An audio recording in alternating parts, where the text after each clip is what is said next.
Today, I'm going to show you how to fix this crack in a ceiling with a super cool trick that'll make this crack never come back. What I'm going to do is I'm going to put a piece of furring strip, which is a 1x3 piece of wood. I'm just going to cut a slit and slide it in there, and I'm going to show you how I do the whole process. First, I'm going to measure out how long this crack is, which is about 15 inches. I'm going to cut a furring strip 15 inches, and it's going to go the span of the crack in the direction of the two arrows. So first thing I got to do is cut the furring strip. Going to mark it at 15 inches.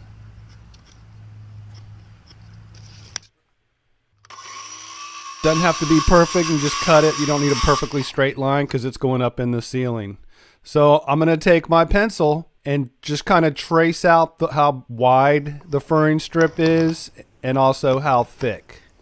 I'm going to just mark it and just kind of sketch a couple lines to make sure I can cut it. Then I'm going to take a keyhole saw, which is a drywall saw, and just cut it out. You want to go kind of shallow when you're cutting. You don't want to use all the blades because you never know what's above the ceiling. There could be a wire or a cable. There shouldn't be something sitting on the ceiling, but you never know. So I always try and be careful. Got some blown insulation in there. I'm going to scoot all that back so the piece of furring strip can lay flat on the back side of the drywall right above the whole crack. I'm just going to slide it in, just kind of place it, get some more of that insulation back. Then once I get it to where I need it to be, I'm going to go ahead and I'm going to put a screw right in the middle of it. That helps me hold it while I'm screwing the other pieces around the crack to that furring strip. Otherwise, that's just going to lift. See how it lifted right there? It helps to have that screw in the middle, and then we'll remove it once we get these 4 screws in. I'm going on each side of the crack. And then I'm going to attach on each side of the crack. These are 1.25 inch drywall screws, coarse thread. Like I said, I'm just going to go ahead and put a good amount of screws down each side of the crack. This is going to keep it from moving when it's screwed into this furring strip. Someone stepped down on the ceiling from the attic. That's why there's a crack. But this also works if you have a cracked tape joint somewhere on your ceiling as well. Now I'm going to put the piece I cut out right back in so it's a perfect cut.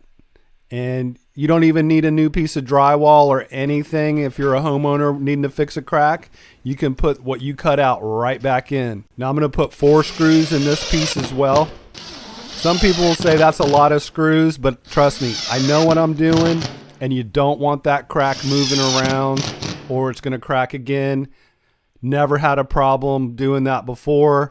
I'm going to scrape back the popcorn a little bit, just so the fiberglass mesh tape sits nice and flat, and I'll also be able to get a nice pull when I do the mud work. All right, what I'm going to use is my stud finder to find the trusses on each side since the step through was in the middle. All right, there's one of the trusses. Get a screw in there. I love this zircon stud finder. It really helps find the studs on this popcorn ceiling. Since it's been painted, it's super hard.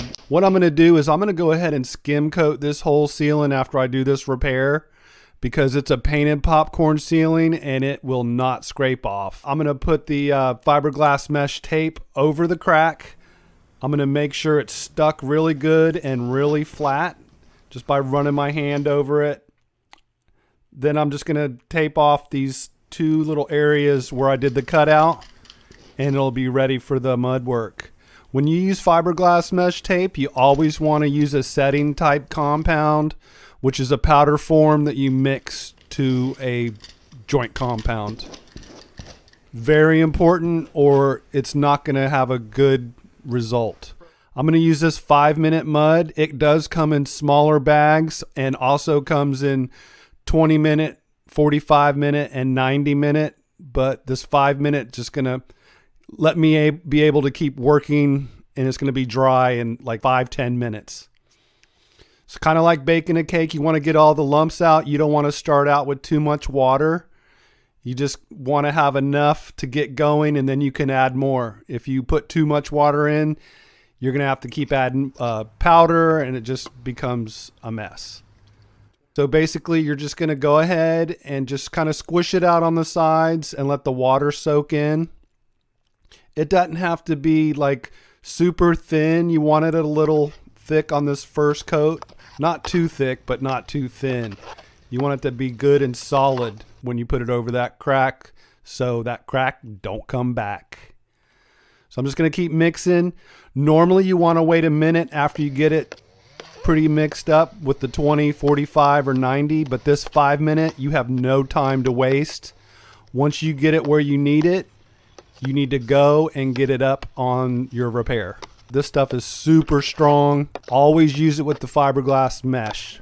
I'm going to get the 5 minute mud up on the ceiling repair, and then I'm going to smooth it all out. You want to pull it pretty tight. You don't want a big hump or anything, even though I'm going to be skim coating this.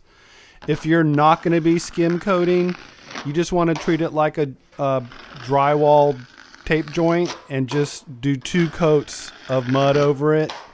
And you might need a 3rd touch-up coat after that. Then sand, prime, and paint.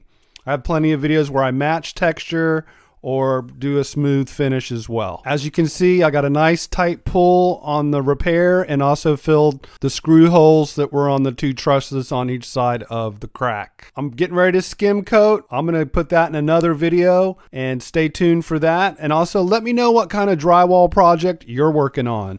I'm Paul Peck, and I'll see you in the next video. Thanks for watching.